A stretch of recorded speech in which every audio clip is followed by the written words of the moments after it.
आज हम इटली में फासीवाद, इसके अंतर्गत मुसोलिनी की विदेश नीति, इसको विस्तार से समझेंगे कि मुसोलिनी की विदेश नीति में किन किन कार्यों को किया गया और मुसोलिनी ने उन सभी कार्यों को किया जिससे वह असंतुष्ट था।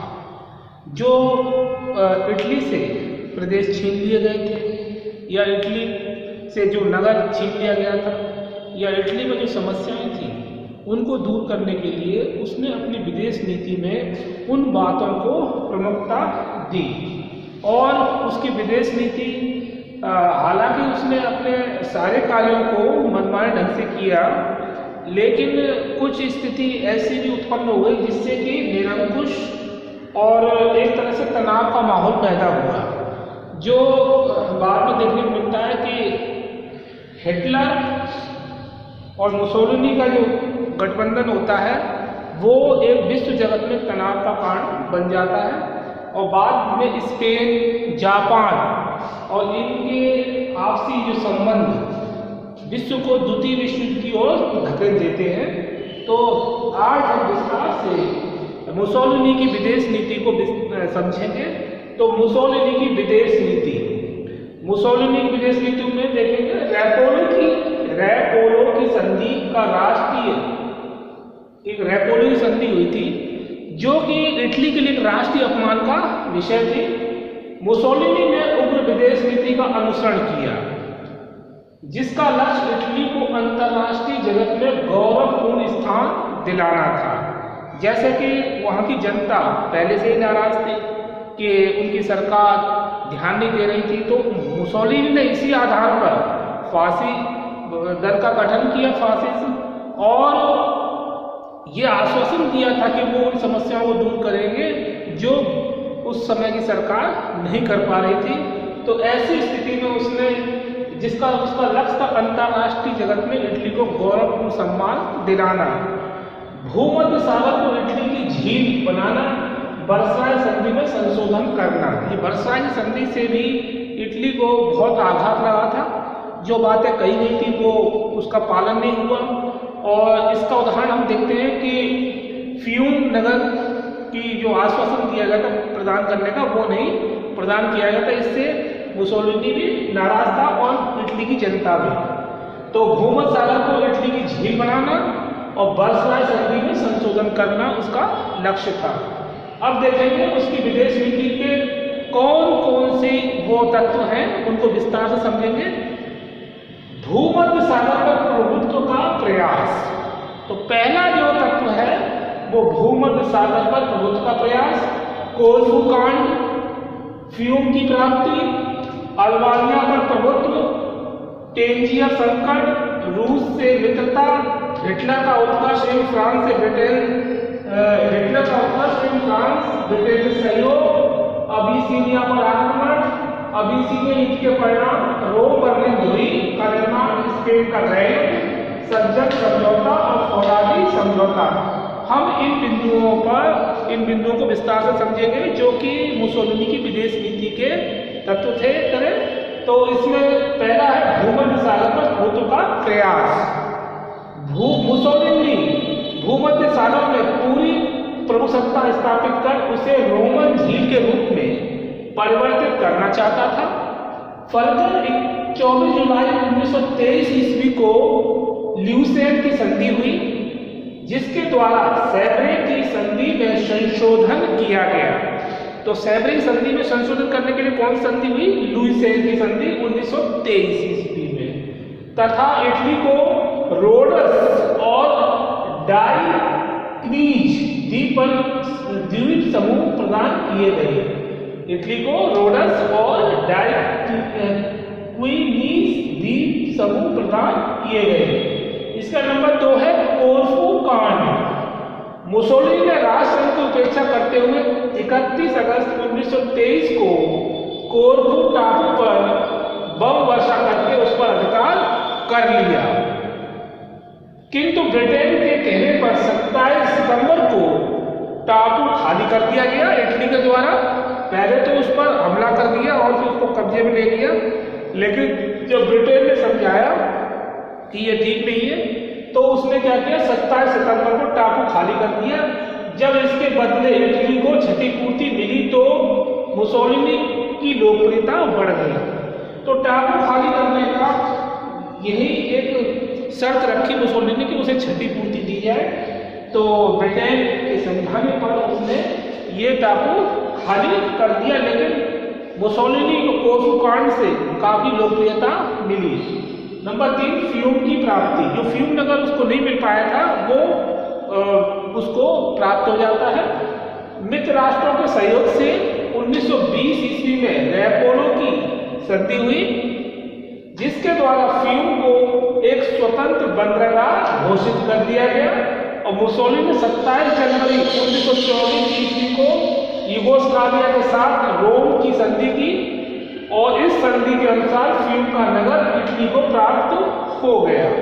तो पहले तो मित्र राष्ट्रों ने सहयोग किया और फ्यूम को पहले बंदरगाह स्वतंत्र घोषित कर दिया गया, लेकिन बाद में वो यूगोस्लाविया 1924 के साथ रोम की संधि की। इस संधि के अनुसार फ्यूम नगर का जो प्राप्ति इटली को होती है।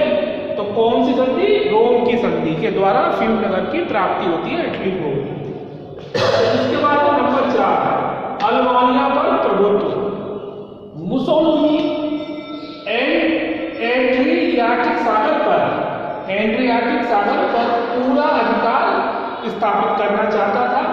27 नवंबर 1926 को अल्बानिया की राजधानी तिराना में एक संधि हुई, जिसमें यह स्वीकार कर लिया गया कि इटली को हानि पहुंचाने वाला राजनीतिक सैनिक समझौता नहीं करेगा।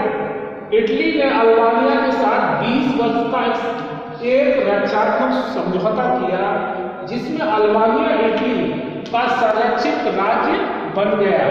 अंत में 1939 ईस्वी में उसने इस पर आक्रमण करके उसे अपने साम्राज्य का अंग बना लिया।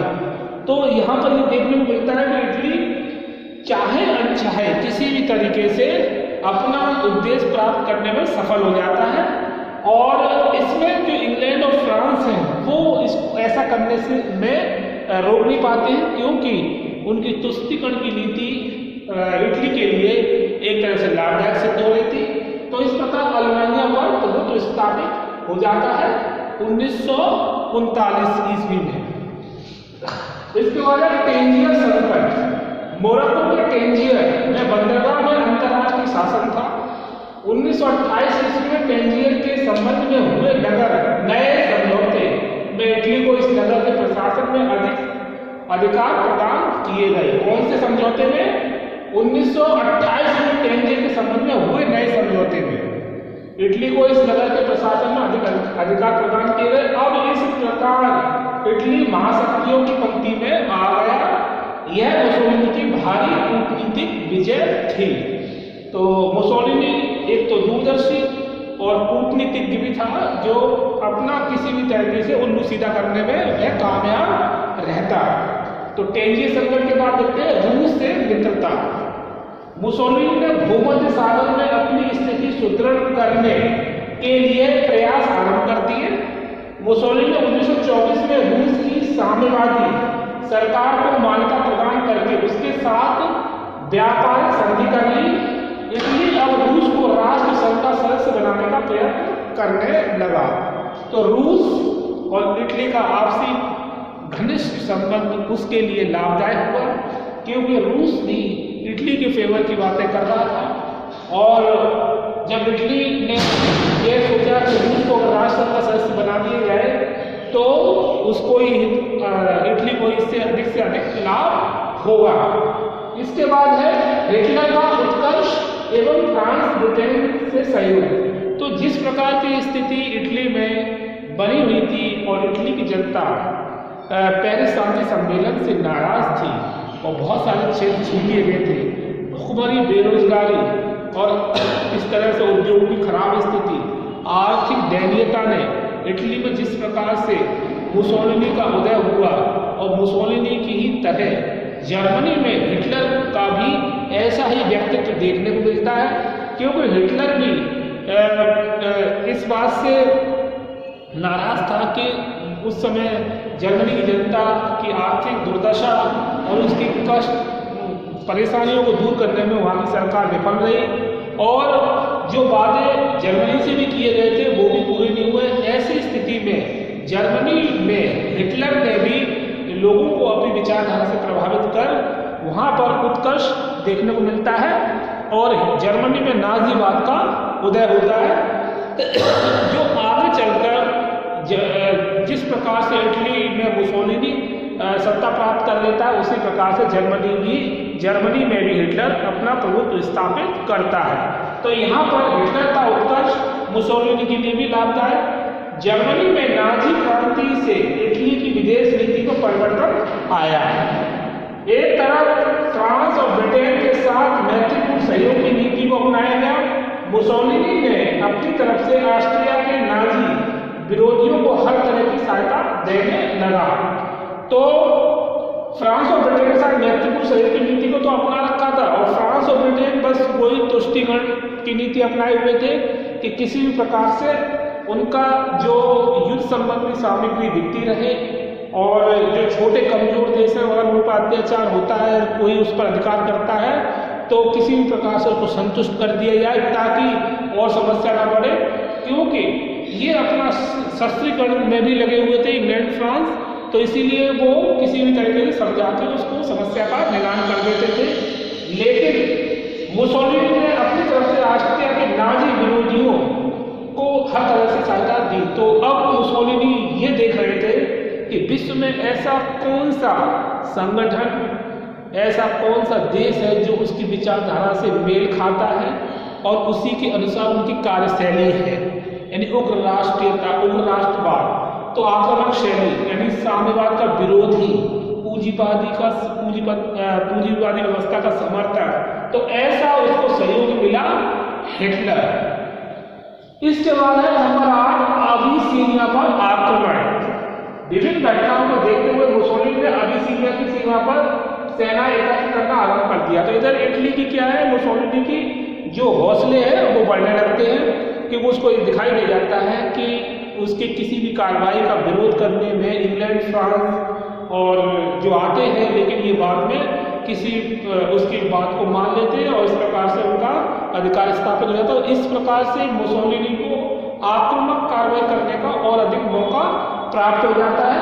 तो विभिन्न घटनाओं को देखते हुए मुसोलिनी ने अबिसीनिया की सीमा पर सेना एकत्र करना आरंभ कर दिया। अबिसीनिया ने राष्ट्र से शिकायत की। अब जो भी कमजोर देश या जिसके ऊपर किसी प्रकार की परेशानी आती तो वो किससे शिकायत करता, राष्ट्र संघ से, और राष्ट्र संघ के कर्ता धर्ता वही महाशक्तिगण। तो राष्ट्र संघ की कमजोरी साबित हो जाती और राष्ट्र संघ भी कुछ भी करने में असमर्थ दिखाई देता है। तो यहाँ पर भी अबिसीनिया ने राष्ट्र संघ से शिकायत की। नवंबर 1938 ईस्वी में ब्रिटेन और फ्रांस ने अबिसीनिया पर इटली का आधिपत्य स्वीकार कर लिया और राष्ट्र संघ के मौलिक सिद्धांतों को तिलांजलि दे दी गई। तो अब यहाँ पर देखने को मिलता है कि 1938 ईस्वी में ब्रिटेन और फ्रांस ने अबिसीनिया पर इटली का आधिपत्य स्वीकार कर लिया। समझ में आया? क्योंकि यहाँ पर ब्रिटेन और फ्रांस बीच में आ जाते हैं, वही तुष्टिकरण की नीति को लेकर मतलब संतुष्ट कर देते हैं। तो अब उसमें राष्ट्र संघ क्या करें, तो यहाँ पर अबिसीनिया पर इटली का आधिपत्य स्थापित हो जाता है तो राष्ट्र संघ के मौलिक सिद्धांतों को तिलांजलि दी जाती है और राष्ट्र संघ को एक तरह से उपेक्षा अपने आप ही हो जाती है। अब अबिसीनिया युद्ध के परिणाम, अबिसीनिया युद्ध हुआ, उसके क्या क्या रिजल्ट निकले, उसके परिणामों को हम विस्तार से समझेंगे। नंबर 1, इस युद्ध ने राष्ट्र संघ की निर्बलता प्रकट कर दी। किसने करवाई? इंग्लैंड और फ्रांस ने। नंबर 2, निर्बल राष्ट्रों की रक्षा करने में राष्ट्र संघ असमर्थ दिखाई दिया। तो निर्बल जो कमजोर राष्ट्र थे उनकी कोई बात सुनने वाला नहीं, और इस अबिसीनिया युद्ध ने इस बात को स्पष्ट कर दिया कि निर्बल राष्ट्र की रक्षा करने में राष्ट्र संघ असमर्थ दिखाई दिया। नंबर 3, इस युद्ध से जर्मनी और इटली के बीच घनिष्ठता बढ़ने लगी। किसके बीच घनिष्ठता बढ़ने लगी? जर्मनी और इटली के बीच में घनिष्ठता बढ़ी, क्योंकि दोनों की विचारधाराओं में काफी मेल खा रहा था। मुसोलिनी और हिटलर दोनों ही एक जैसी विचारधारा रख रहे थे। इसके बाद हिटलर ने ऑस्ट्रिया का आक्रमण कर लिया। जब ये देखा तो मुसोलिनी को कोई नहीं रोकने वाला और उसने अबिसिनिया पर आक्रमण करके उस पर अधिकार कर लिया। राष्ट्र चुप रहा तो उसने भी इसका फायदा उठाते हुए ऑस्ट्रिया का अपहरण कर लिया।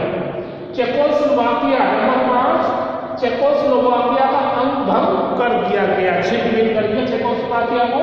और नेक्स्ट है नंबर 6, पोलैंड पर आक्रमण कर द्वितीय विश्व युद्ध का श्री गणेश देखने को मिलता है।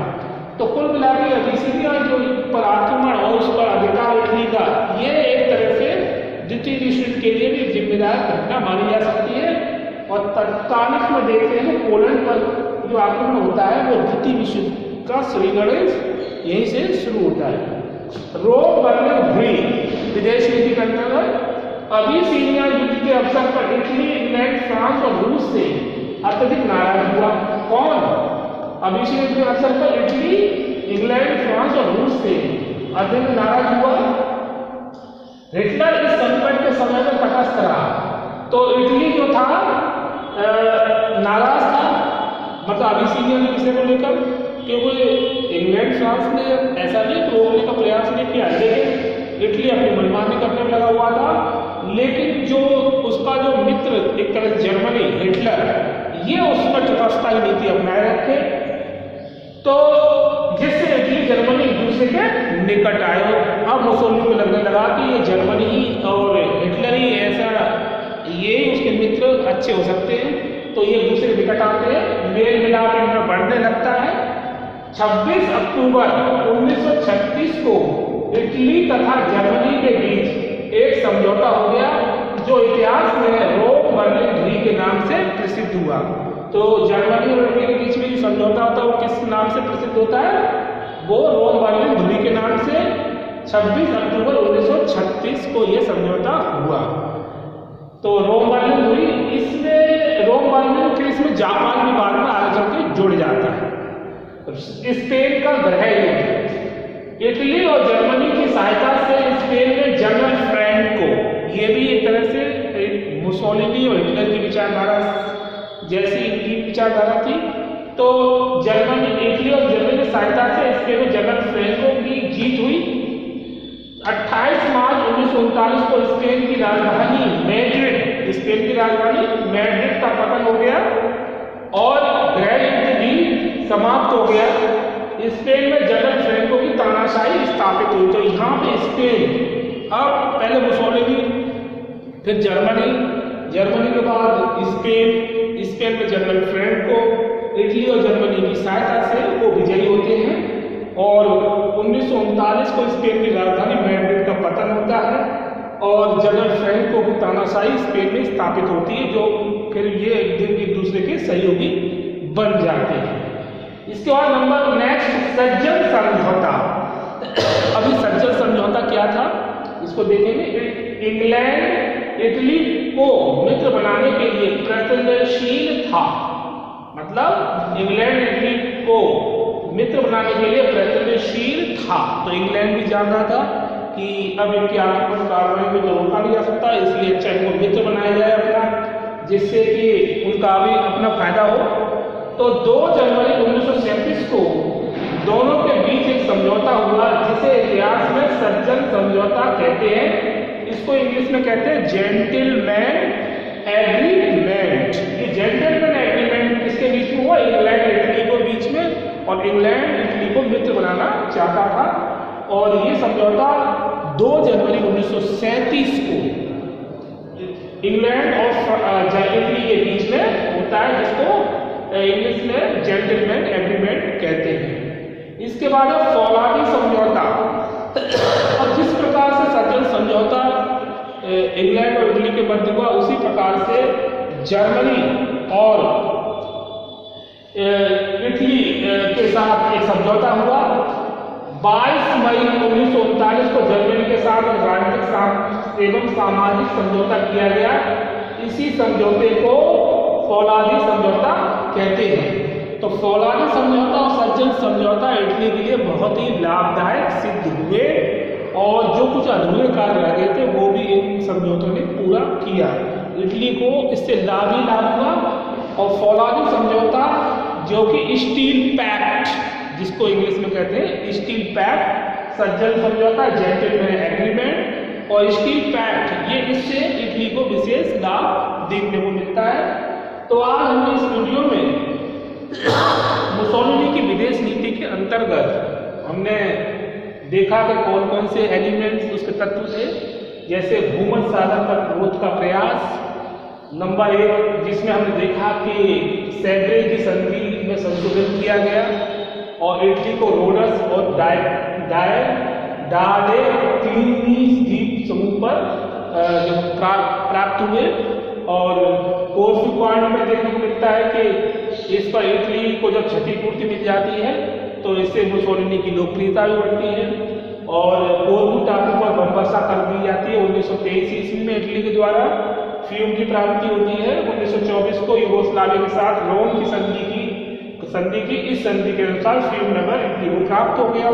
इसके बाद अल्बानिया पर तुर्क स्थापित होता है 1939 ईस्वी में। उसने इस पर आक्रमण से अपना साम्राज्य का अंग बनाया, जिसने इटली ने।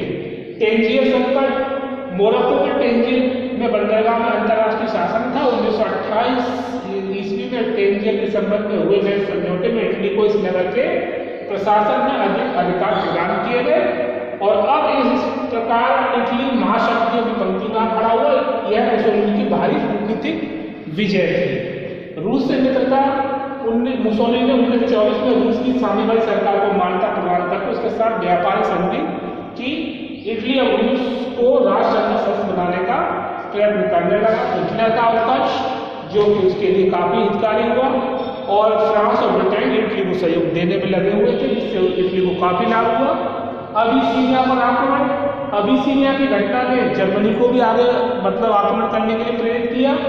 और अबिसिनिया के परिणाम देखने मिलते हैं कि जैसे 1938 में जब ब्रिटेन और फ्रांस ने अबिसिनिया पर इटली का अधिकार स्वीकार कर लिया तो इससे राष्ट्रसंघ के मौलिक सिद्धांतों को तिलांजलि दे दी गई, कमजोरी सिद्ध हुई। अबिसिनिया युद्ध के परिणाम में देखा, इस युद्ध में राष्ट्रसंघ ने निर्भरता प्रकट कर दी।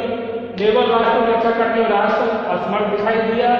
इस युद्ध से जर्मनी और इटली के बीच घनिष्ठता बढ़ने लगी। हिटलर ने राष्ट्रीय वाद का अपहरण कर दिया, चेकोस्लोवाकिया भंग कर दिया गया। पोलैंड पर आक्रमण का द्वितीय विश्व का श्री गणेश हुआ। रोम बर्लिन हुई क्योंकि अबिसिनिया युद्ध के अवसर पर इंग्लैंड और फ्रांस रूस में अत्यधिक नाराज हुआ, क्योंकि कुछ समस्याओं को लेकर, विषयों को लेकर आपसी मतभेद बने हुए थे। तो ऐसे समय में हिटलर इस संकट के समय में तटस्थ रहा, उसने कुछ नहीं बोला। तो इसमें 26 अक्टूबर 1936 को इटली तथा जर्मनी के बीच एक समझौता हो गया, जो इतिहास में रोम बर्लिन संधि के नाम से जाना जाता है। स्पेन का ग्रेट जनरल फ्रैंको को सफलता मिलती है। इसमें हिटलर और मुसोलिनी का भी सहयोग। और 28 मार्च 1939 को स्पेन की राजधानी मैड्रिड का पतन होता है और जनरल फ्रैंको की तानाशाही शासन स्थापित होता है।